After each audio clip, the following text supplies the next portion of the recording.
Hello. Okay. Week 2 of this experiment. Okay.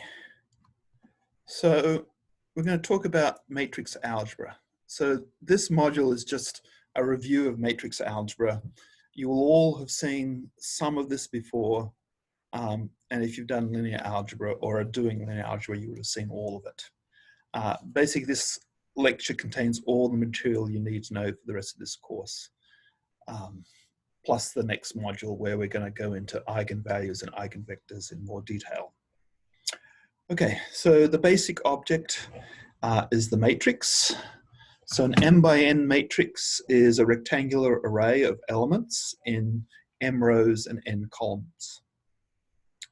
And we denote the element in the ith row and jth column as aij. Okay. I'm calling them elements because you're used to thinking of them as real numbers, but for us, we really want to think of them as functions of our independent variable t. And of course, they could also be complex numbers. We've already seen how that's useful for us. So, some special matrices. If you've got a 1 by n matrix, that's just a row vector, just goes horizontal. An m by 1 matrix is a column vector, just goes vertical. An n by n matrix is a square matrix of size n. And a matrix of any dimensions with every element equal to 0 is the 0 matrix. And so two matrices are equal if and only if they have to be the same size, and for every I and j, aij has to equal bij. Okay. So, as you all know, you can add matrices together, and the way that that's done is component-wise, element-wise. So C equals A plus B means that Cij equals Aij plus Bij for all I and j. And so I've got there an example, and you should have a look at that and make sure that it makes sense to you. Okay, some basic properties of addition. It's commutative, it's associative, and 0 is the additive identity. We also have scalar multiplication. So again, the scalar is an element, so it can be a number or a function. So k times a means the ijth entry is k times aij from the original matrix. So there's an example here. Here I've used a scalar t to show you that I'm serious when I'm saying that they can be functions. Again, double check that that all makes sense to you. A little bit harder, but something you've all seen before is multiplication of matrices. So here you need the number of columns on the first one to equal the number of rows on the second matrix.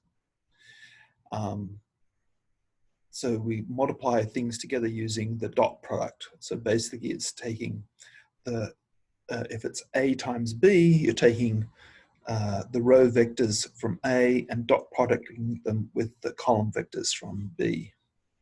So there's the formula for that. And again, I've given an example there of multiplication. So A is 2, 1, minus 3, 4. B is 0, 1, minus 3, minus 4. And so C is that minus 3, minus 2, minus 12, minus 15. Okay, properties. It's distributive law applies for both addition and multiplication and scalar multiplication. Okay, multiplication is associative. So that means if you see A times B times C, there's no confusion because it's a binary operation. It's well defined. Now, one thing you'll probably remember is that matrix multiplication is not commutative. So question 1 for this module, due Wednesday, is just verify that it's not abelian in this example that I've given you there. So if that's A times B, figure out what B times A is and double check that it's not the same as A times B. Okay, so here are some important examples of things, because they're important because it's relevant to our course, differential equations. Okay, so AX. Okay, so here A is some matrix of coefficients. So it's going to be a linear. If we're talking about a linear system of differential equations, that matrix A is going to be a matrix of just functions of t. And then we multiply that by the column vector x. So x is our column of dependent variables. And this example here shows you that A times X, it's the same thing as that addition of various column vectors, right? So we've got a scalar multiplication of these column vectors and then adding them together. That's the same thing as doing the multiplication of the matrix times that row, times that column vector. So check that out. The other thing is that we can take derivatives. So the derivative of a matrix is just the matrix with the each element has been taken. We've taken the derivative of that. So everything is done element-wise. So, for example, since the derivative, so in A11 we've got t. So in the derivative, its 1 position, we've got 1 because 1 is the derivative of 2. Cosine t because that's the derivative of sine t, etc. Okay. A really core concept in linear algebra is the idea of linear independence, and maybe you've already got an inkling of that because, you know, when we talked about the theory of second order linear equations, we talked about fundamental solution sets. And basically a fundamental solution set is two functions which were linearly independent. Okay, so that remains important for us. So a set of vectors, they could either be row vectors or column vectors, but they have to be of the same dimension so that adding them up makes sense. The set is linearly independent if and only if you take some linear combination of the vectors and you get the zero vector, that if and only if that forces the coefficients all to be 0. And if the set is not linearly independent, it is linearly dependent. So let's give some examples. So easy one.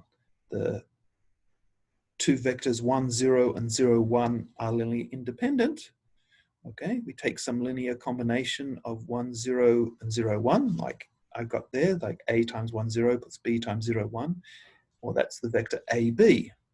Okay, if we set that equal to 0, that's true if and only if A equals 0 and B equals 0. So the coefficients are 0. So that means those two vectors are linearly independent. Whereas if we look at the three vectors 1, 0, minus 2, 3, 4, 1, 5, 4, minus 3. Okay, there's three three-dimensional vectors.